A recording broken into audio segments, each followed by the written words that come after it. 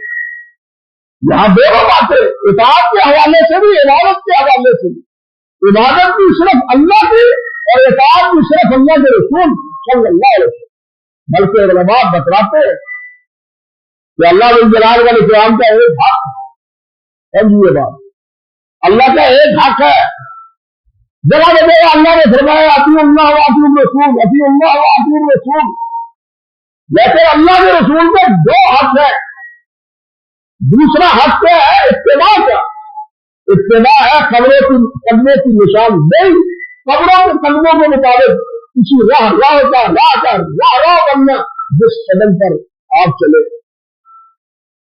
جس پر آپ چلے، یعنی آپ کے حکم کی بھی تعبیر نہیں اور آپ کے عمل کی بھی تعبیر نہیں. اللہ جل جلال کا عمل ہمارے لیے دلیل نہیں ہے. سمجھنے بات، اللہ جل جلال کا کوئی عمل، اللہ جل جلال جو چاہتے ہیں کریں، یہی وجود مصور ہے. اللہ جل جلال ہر چیز پر قدرت رکھتے، یہ صفات کسی میں نہیں. اگر کوئی مارنا چاہے کسی کو، وہ کہتا ہے کہ میں مارنے والا. ابراہیم علیہ السلام کے مقابلے میں نمرود نے یہ پھڑ ماری ہی تھی نا، انا وہی وہ امید کہ میں بھی زندہ کر سکتا ہوں، میں بھی مار سکتا ہوں. جھوٹی موٹی بات کر لی اس نے.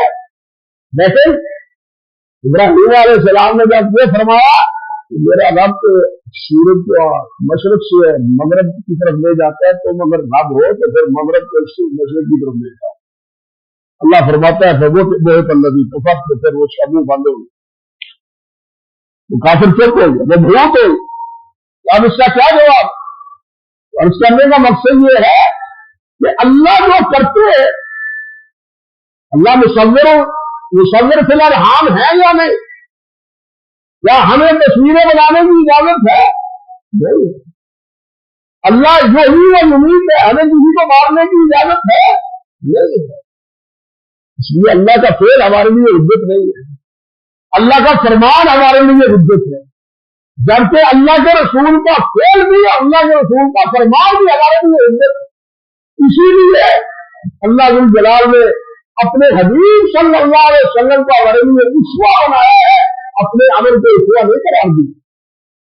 بات سمجھ، لقد کان لکم فی رسول اللہ اسوۃ حسنہ، تمہارے لیے اللہ کے رسول نمونہ ہے. اپنے عمل کے نمونہ ہمارے لیے نہیں کرایا. نمونہ تو وہ ہے جو نظر آتا ہے، اور نبی علیہ السلام نظر آتے ہیں. اللہ جل جلال کو کوئی دیکھ سکتا ہی نہیں. اس لیے اللہ جل جلال نمونہ نہیں اپنے اعمال میں ہمارے لیے. اللہ کے پیارے پیغمبر صلی اللہ علیہ وسلم ہمارے لیے نمونہ ہے. اسی لیے آپ نے فرمایا دیکھو میں وضو کس طرح کرتا ہوں، دیکھو میں نماز کس طرح پڑھتا ہوں، دیکھو میں حج کس طرح کرتا ہوں. یہ نمونہ. اور فرمایا کہ شاید اگلے سال میں حج نہ کر سکوں اور اگلے سال تو مجھے نہ دیکھ سکے، میری طرف دیکھو. اسی لیے علماء لکھتے ہیں کہ سارا حج نبی علیہ السلام نے اونچی پر کیا، حتیٰ کہ بیت اللہ کا طواف ہوا، صفا مروا میں سعی، تاکہ سب دیکھ لیں دنیا بھی اونچی پر ماری تھی، سب دیکھ لیں کہ حج کے طریقے کیا. یہ نبی علیہ السلام کا بدل حق، آپ کی اطاعت بھی لازم ہے اور آپ کی پیروی بھی لازم ہے. جو حکم فرماوے وہ بھی سارا ہوگا، جو عمل فرماوے وہ بھی سارا آخر. یہی ایمان اور یہی سبیل، یہی سبیل ہے اللہ جل جلالہ، اور یہی صراط مستقیم ہے. جس طرح اللہ سبحانہ و تعالیٰ نے ارشاد فرمایا ہے من یطع اللہ ورسولہ فاولئک مع النبیین والصدیقین والشہداء والصالحین وحسن اولئک رفیقا. اور یہی وہ راستہ ہے جس کے بارے میں شب و روز ہم دعا کرتے ہیں اہدنا الصراط المستقیم. صراط مستقیم کی ہمیں ہدایت کرنا ہے. یا اللہ صراط مستقیم ہمیں عطا ہے. اور وہ صراط مستقیم صرف نماز روزہ نہیں ہے، زندگی کی تمام مراحل زندگی کے جو اللہ کی نبی کی تابع داری میں اور آپ کی پیروی میں گزارنے کا نام صراط مستقیم.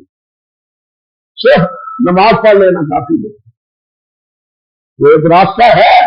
روزہ اپنی جگہ عبادت ہے، ذکر اذکار اپنی جگہ عبادت ہے، لیکن صرف عبادت ہی، نماز ہی عبادت ہے، بلکہ مومن کی تو ساری زندگی عبادت ہے.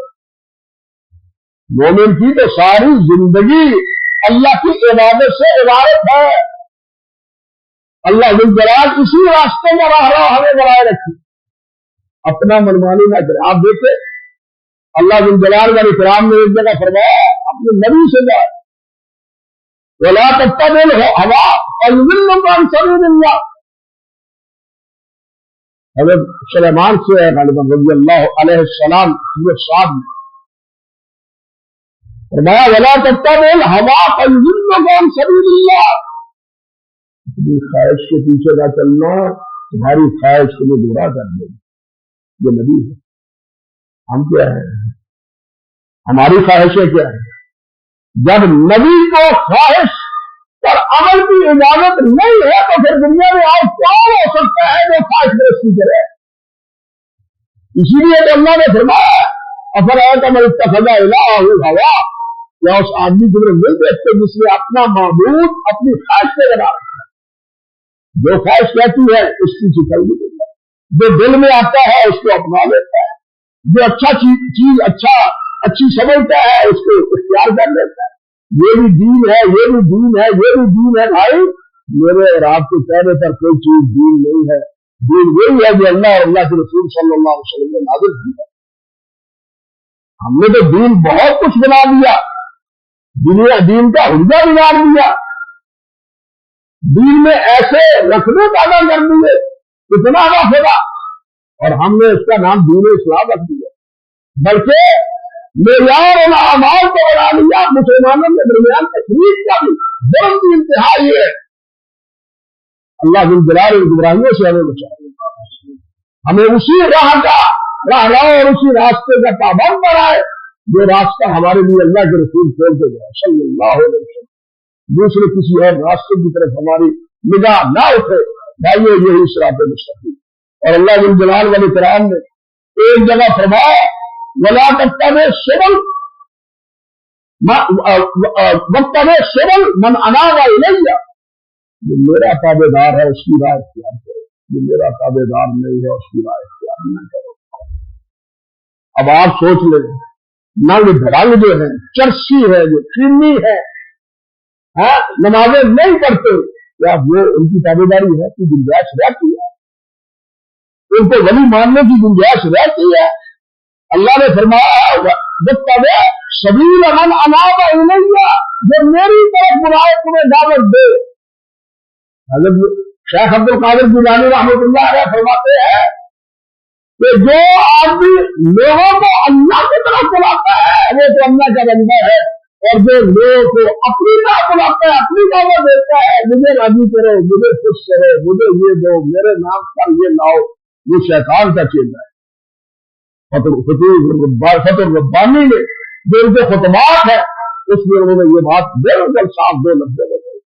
لیکن آج ان کے نام پر بھی جو کچھ ہو رہا ہے اللہ تعالیٰ ہی ہمیں ان گمراہیوں سے بچائے، اور ان کو جو اختیارات دے دیے گئے ہیں ہمارے تصوف کے لبادے میں، تو وہاں تو یہی کہا جا سکتا ہے کہ ان ہے الا اسماء سمیتموها انتم وآباؤکم ما انزل اللہ بہا من سلطان۔ کہ جناب یہ اس کا اختیار ہے، یہ اس کا اختیار ہے، اس کو یہ بھی اختیار دے دیا گیا، اس کو یہ بھی اختیار دے دیا گیا۔ دلیل کیا ہے؟ اللہ نے فرمایا کہ میں نے یہ اختیار دے دیا، اور یہی اختیار تو مشرکین مکہ اپنے معبودوں کے لیے جاتے تھے۔ اللہ نے فرمایا فالحمد للہ الذی لم یتخذ ولد ولم یکن لہ شریک فی الملک ولم یکن لہ ولی من الذل وکبرہ تکبیرا۔ وہ اللہ کا شریک نہیں، بادشاہ اسی کا ہے، حکم اسی کا ہے، جو کمزور نہیں ہے، جو چاہے کم کرے، اس کو کسی بھی مدد کی ضرورت نہیں۔ میں کہا کرتا ہوں کہ یہاں کے جتنے بھی ہم کے دربار مریدوں کے سجانے سے سجتے ہیں، مریدوں کے آباد کرنے سے آباد ہوتے ہیں۔ ایک اللہ ہے جس کو ہم اپنے دربار سجانے کے لیے ہماری ضرورت نہیں ہے۔ اللہ نے فرما دیا ان تکفروا انتم ومن فی الارض جميعا، سارے کافر ہو جاؤ تو میں تم سے بے نیاز، مجھے کوئی پرواہ نہیں۔ ہمیں اس ولی ذات، اس حمید ذات، اس قدیر اور قوی ذات، اس مالک الملک کی ذات، اسی کی تابع داری، اسی کی فرمانبرداری، اسی کے حکم کی پابندی، اسی کی عبادت، اور جو وہ فرمائے جسے متعین کرے، اور وہ متعین کیے ہیں اللہ جلال انبیاء کرام علیہ السلام، انہیں کی تابعداری پر اکتفا کرنا چاہیے۔ بھائیو یہی راستہ ہے، یہی سبیل ہے اللہ کی، واتبع سبیل ہے، واتبع سبیل واقع عذاب جہیم، اپنے راستے کا راہ بنا دے اور جہنم سے ان کو بچائے۔ اللہ ذوالجلال ہمیں جہنم سے بھی بچائے اور اللہ تعالیٰ ہمیں صراط مستقیم پر بھی کامزن فرمائے۔